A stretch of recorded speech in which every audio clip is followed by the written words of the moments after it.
Hey guitar playing champions, today I teach you how to shred on the guitar with some big stretchy licks, even if you have really short fingers like I do. Now these shred licks sound awesome and I'll break them down for you so they're much easier to play. Hi, I'm Tom Hess and my fingers are pretty short. For example, my pinky finger is only 5.8 centimeters long. That's less than 2 3/8 inches in length. That's pretty short. And my hands probably are not any more flexible than yours. So with short fingers and only average flexibility, you can imagine how frustrated I used to be when I wanted to play any lick that had a big stretch in it, but I simply couldn't play it. It always seemed that I couldn't stretch my fingers enough to play those big licks. Then I learned that it's not how big your hands are or how long your fingers are that matter very much. It's how to position your hand and the guitar that makes those hard, stretchy licks feel much easier. Now, I've taught these same techniques to hundreds of my private online students who also had struggled with stretchy licks, and now they can shred with these widespread licks. And today, it's your turn. So grab your guitar and let's get started.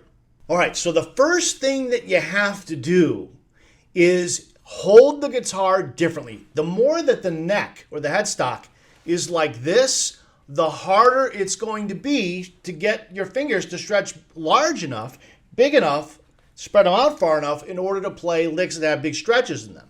So what we want to do is bring the headstock of the guitar up. The higher up, the more it points to the ceiling, the easier you'll be able to play licks where you've got to stretch your fingers pretty far apart. Okay? That's the first thing. The second thing is don't try to simply bend or stretch your fourth finger, your pinky finger, and think that we're going to hold our hand like this and then the finger is going to be used here to stretch very far. You won't be able to stretch very far that way. Why? Because you're only using one finger to try to make the stretch. See, what I'm doing wrong here, if I put my hand like this, all right, and then I try to stretch my finger, I can only stretch so far. So this is the 12th fret. And this is the 19th fret on my guitar, okay? Now, if I want to stretch beyond the 19th fret, which I can, but I can't stretch that far beyond the 19th fret holding my hand this way. In order for me to put this finger, let's say on fret 24, which is right there on this guitar, I need to use this finger in addition to this finger to do the stretch, okay? That means I've got to place my fist, my hand, in between the 12th fret and the 24th fret. My hand has to start somewhere in the middle so that this finger points back that way and this finger points back this way, which again is easier to do when the guitar is held up like this, okay? So now I can make that stretch and it's not even hard, okay? I'm not any more flexible than you or anybody else. It's not a difficult thing to do. I'm just using this finger pointing over there and this finger pointing over there. You can do the same thing. It's not that difficult. Now, a couple things that will make this easier. First, don't have your thumb up here like that. If we can see your thumb, you're not going to be able to get the maximum reach that you could be getting when you have your thumb in the back of the neck. You might be asking, where exactly should I put my thumb? Well, there's not any particular exact place that's important. What's important is that we understand the principle that we're going to apply with the technique. And that principle is you want the hand to be open, okay? If you go like this, that closes the hand. Watch, if I take my hand away from the guitar and show it to you, this is my fingers. This is a closed position, okay? You can't stretch very far in a closed position, okay? You've got to open the hand like this. That way your fingers can spread out, okay? So my thumb is right now maybe behind fret 16 or 17. It's about in the middle of the neck. It's about right here, okay? But don't get bogged down on thinking about where exactly do we got to put your thumb. That's not as important as knowing the hand has to be open, okay? If it's open, this finger simply stretches back here. This finger simply stretches up here. Okay, and then you've got your other fingers in the middle where you can play, big stretchy licks like that. All right, so again, guitar headstock has to be up. Thumb can't be like this. We stretch with both fingers. That finger goes that way, that finger goes that way, okay? That's about as far as I can spread those fingers. That's not very far, okay? It's not very far at all. Your fingers can probably spread that far or even further because my fingers are pretty short. All right, let's take a look at our very first example. We're going to begin on the high E string on frets 12, 15, and 19. And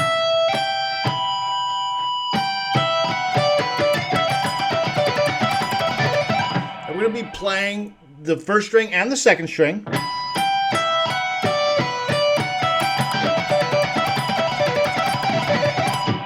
Okay. Now this one it's not a huge stretch. It's not like it's an octave. It's not like this. Okay. But when you're going from the 12th fret to the 19th fret, and you've got a note in the middle, in this case the 15th fret, the G note,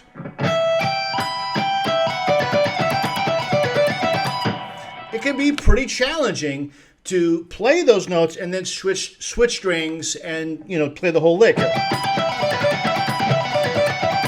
Now, what's important here, again, is what I talked about earlier. Headstock up, okay? You want your hand to be open. If I take my hand away from the guitar so you can see where my thumb is, if I put my hand in position, take my hand away and don't change anything, that's how it looks, okay? That's where the thumb is.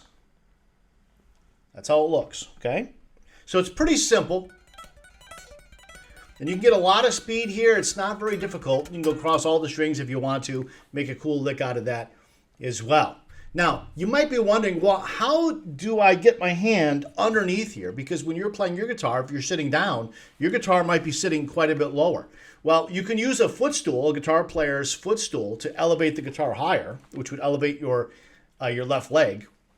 Or you can use a strap. I use a strap. I use a strap when I sit down all the time. My guitar is pretty high so that I can get my hand under here and I don't have to strain. I don't have to do this or do anything weird or move my arm or wrist or shoulder or elbow in any kind of weird way. It's pretty comfortable because the guitar is high enough, okay? If the guitar is sitting down low or if it's like this lick that I'm showing you is going to be so much harder. So simply how you position the guitar, how you position your hand is going to determine if this lick is going to be easy for you or hard for you.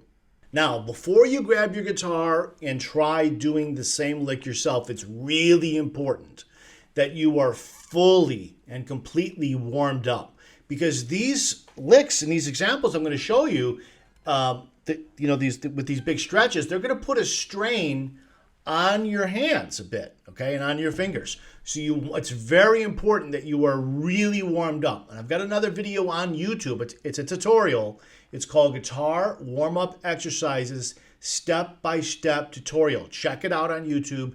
Go warm up with that video and then come back and finish the rest of this one. All right, now let's move to example number 2.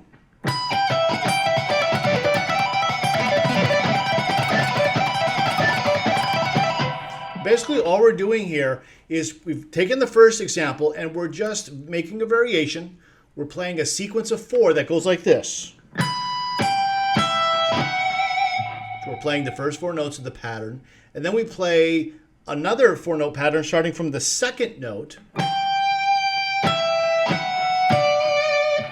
Then we do the same thing starting from the third note. And then we go back up the scale. So altogether, it's this.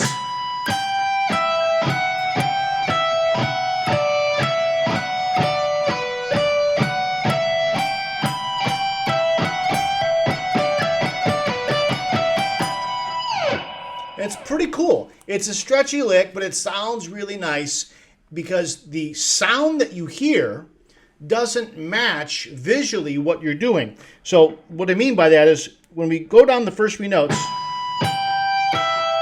and now we go down to the next note of the pattern, so it's the 19th fret of the second string.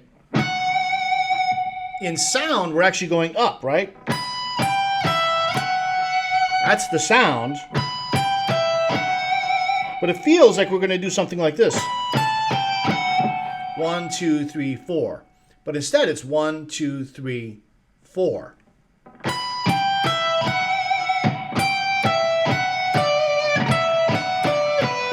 So it's a very, very nice sequence. It's a cool exercise. You can use it in a song or a solo if you like. All right, before we go further, I've got another video on YouTube called Increase Your Guitar Speed Without Moving Your Hands Faster. It's a very popular video, has almost 2 million views on it. You might want to go check that out because some of the things that I'm teaching in that other video will apply to the rest of the examples in this video. For our next example, we're going to be using the same 6 notes that we've started with, but we're going to make another variation on it, playing a sequence of 3 pattern, and it's going to go like this.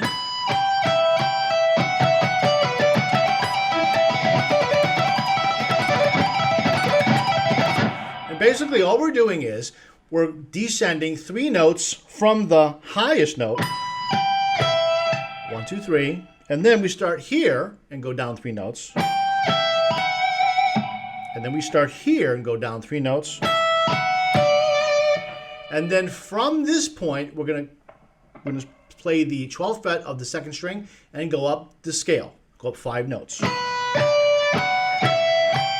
And then start over. 1, 2, 3, 1, 2, 3, 1, 2, 3, 1, 2, 3, 4, 5. And that's the pattern. And it's a really cool sound. Especially with this group of 6 notes. It's a very cool, shreddy, big stretch guitar lick. For the next example, let's change things up and let's use a diminished 7th arpeggio. You may be familiar with this one already.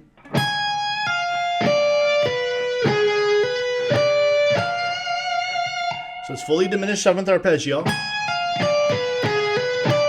And now what we're going to do, when we repeat this, instead of playing the top note again, the 16th fret, we're going to replace this note with the 19th fret, the B note, way up here. And then leave the other notes where they were. So if I play just measure 1, it's going to look like this.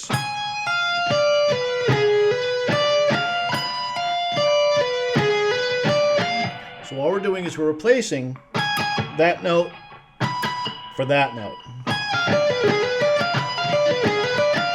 Now measure 2, we're going to do the same thing, but it's going to be reversed. We'll start on the higher note, the B note, 19th fret.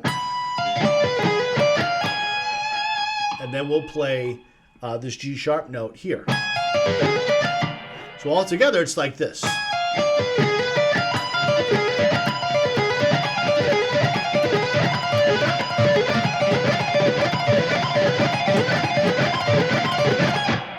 It sounds really cool. It's an easy lick to get fast, and the stretch from here to here is not that hard. Where it gets a little challenging is that we've just played our 3rd finger here on fret 16, and very soon after that we're going to have to use our 4th finger here, and that's a little bit awkward, okay? It's a little awkward. So it just takes a little practice. Make sure, again, that you're very warmed up, and if you are, this lick won't be very difficult. If you're not, you might feel the strain in your hand that we don't want. So make sure you're warmed up. All right, now let's take basically the same thing. I'm just going to alternate or repeat those 2 little patterns there. Let's see if we can build the speed up to 32nd notes.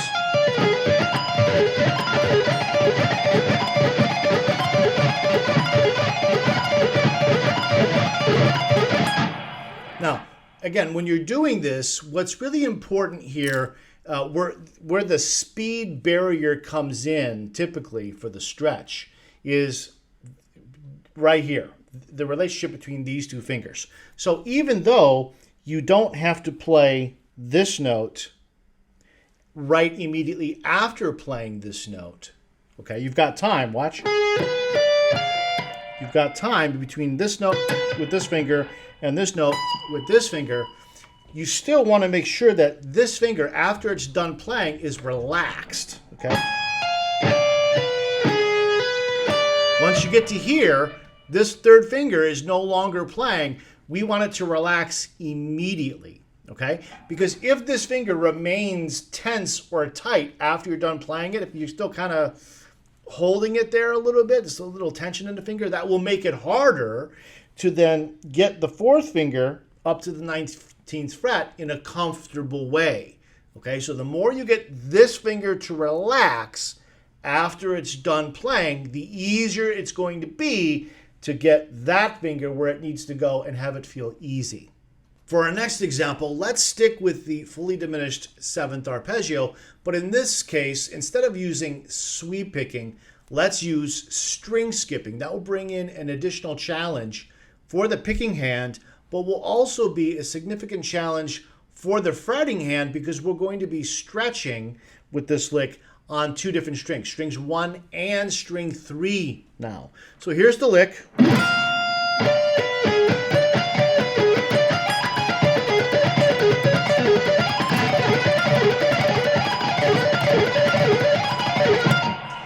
And basically all we're doing here is we're starting on fret 13 of the first string.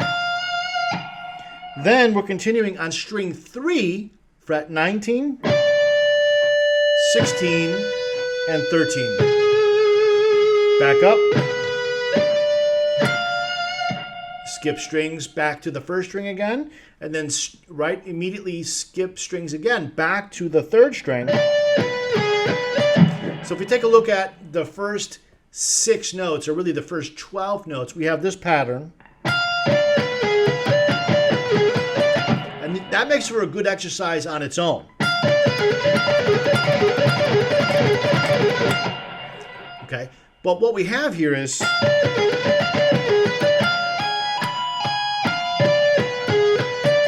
we've got those last 10 notes or so.